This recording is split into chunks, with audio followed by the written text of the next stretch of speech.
What do you mean when you say that a book is not the actual product? It's sort of like saying a business card is not the actual product, right? So essentially, the role of a book, whenever we're speaking about leaders, public speakers, authorities, so I'm not speaking about fiction authors, but if you're a non-fiction author, you're an entrepreneur, you're a C-suite, you have a business. The role of the book is to open the doors for your clients to be able to come into your world. So when we're getting the book out, it doesn't really matter how much the book sells for or how many units we sell. What really matters is the number and the quality of clients that come through the door, because number one, they found the book, so that's lead generation, and number two, they resonated with the book, so that's lead conversion. What should they really be building behind their book? Since the book is the entry to your business, what you really need to be building is, well, we would call them funnels, right? So there's a bunch of different ways this can be done, but first of all, at which point of your funnel should your book exist? So it could be the very beginning, right? Like people are looking for answers to their questions. For example, how to write a book is a common search term. How to write a book. So we could put together a book that's called Outsource Your Book, for example. So somebody who's looking how to write a book is going to find Outsource Your Book. Now they find Outsource Your Book. They get all of the information on how to do that, where to do that, and they become more knowledgeable, a little bit more sophisticated, and they're like, okay, good, like now I can do that. So then at the end we say, okay, well, yes, you can do that. It's just you're going to become the project manager of this whole experience. Is that what you want to do, or do you want to continue running your business and have experts take care of everything for you? Plus, reading about something and actually doing it. I don't know if you've ever tried horseback riding, right? Reading about it and actually doing it, two different things. So what we're going to say is, hey, if you'd like an expert or a team of experts to help you, then let's hop on a call and have a chat. So what the book does is it takes the prospect who has a problem, right? Their problem is they need more, I don't know, more authority. They need to grow their business. They want to know how to write a book, and it turns them into somebody who's interested now in working with you, because you're the one that provided them with that information. So if they learn from you how to write a book, it's much more likely that they will want you to work with them, as opposed to somebody else who doesn't have a book or whose book they haven't found. What's the biggest mistake that authors make when trying to make money from their book, and how do they avoid it? Yeah, the biggest mistake people make when trying to make money with their book is actually trying to sell units. That doesn't make much sense whenever you're an entrepreneur. Because yes, if you're a fiction author and your whole business is selling units, like that's one thing, and that's a very difficult endeavor. Whenever you're a non-fiction author, an entrepreneur, now think about this. Do you want to sell 10,000 copies? Like let's say you're an entrepreneur who creates AI agents for businesses. Do you want to sell 10,000 copies to grandmas? Okay, nothing against grandmas. Like, I love grandmas. I hope to be one day, not too early. So, do I want to sell 10,000 copies to grandmas who are much more interested in knitting, for example, okay, or I don't know, gardening or cooking or learning how to ride horses? Do I want to sell 10,000 copies to them, or do I want to sell 100 copies to, let's say, companies of a certain revenue size, or to the CEOs of those companies, because they could be my clients and purchase AI agents or rent AI agents from me. So let's think about that. Like, which audience is more valuable? 10,000 grandmas who are going to spend, I don't know, let's say we make $7, right, per book. Okay, so well, that would be $70,000. Okay, not too shabby. Or a hundred CEOs, and just, for simple math, let's say they will all work with us, and let's say they're going to invest 10,000 each for an agentic AI solution.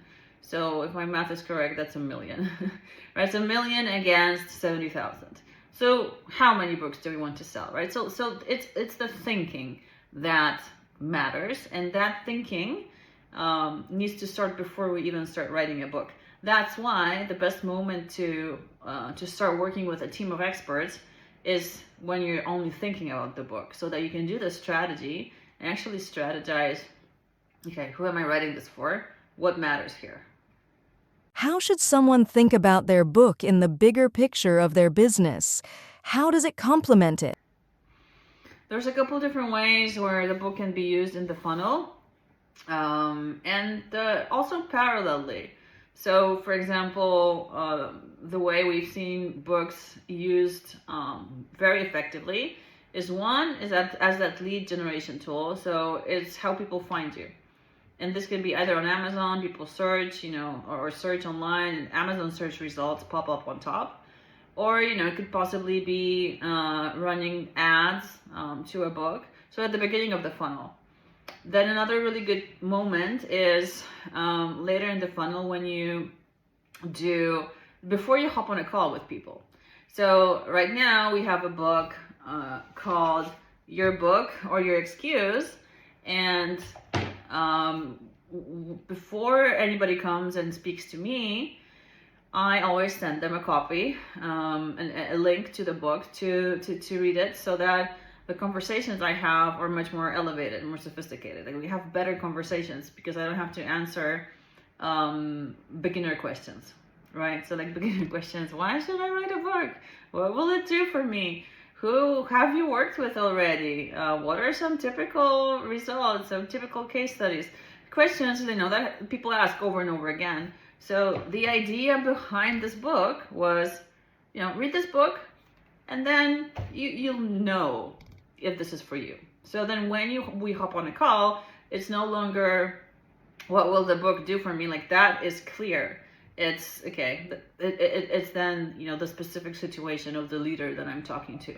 So you have a completely different conversation. So the role of the book in that part of the funnel is lead conversion. And whenever people show up after having read that book, like, the conversation is so much more elevated. And also, I'm sure it's happened to you, like, when you meet somebody and you've read their book, you're like, oh, okay, I know you. That's what you think. And it's true. Because if somebody's sharing thoughts in a book, and sometimes they're very intimate thoughts and conclusions about specific matters, they are sharing themselves. So you do get to know somebody pretty deeply by reading what they wrote. What separates authors who gain authority from those who stay invisible? It's going to be the direction and the clarity that you have. If you want to be visible, you have to be very clear on what your message is. And that might mean doing a lot of repetition. People learn through repetition, saying the same thing, using different words. So then after a while, in people's minds, we become the authority on this subject. For example, if you go to YouTube, like if I go to my YouTube, there's maybe, 10 people or so, a dozen people that I am subscribed to, and I go and check specifically for their content. But I didn't subscribe to them at the beginning. Like, at the beginning, I resonated with a couple pieces of content, and now I want more of that. So there's specific people in specific areas, like in business, in sales, in health, in mindfulness. I have my favorites now. So in order to become a favorite, and when I listen to their content, like there's a lot of repetition. There is, because there will always be somebody who hears something for the very first time. Then when, some of them have books, if you go read their books, you'll hear the same things. They might have courses. It's going to be the same thing. And they might write another book. There's going to be some overlap. But what happens? You are the authority because you have a take on those subjects within your area of expertise. How should the book guide a reader toward becoming a paying client? Well, here we enter into, some psychology here. How do we guide the author to become a paying client? Well, there's the know, like, and trust, right? That's one of the things. Okay, so first of all, they have to know us. Like, if they find our book, they know us. And through the book, they start to like us, but most importantly, trust us. So how do we get somebody to trust us?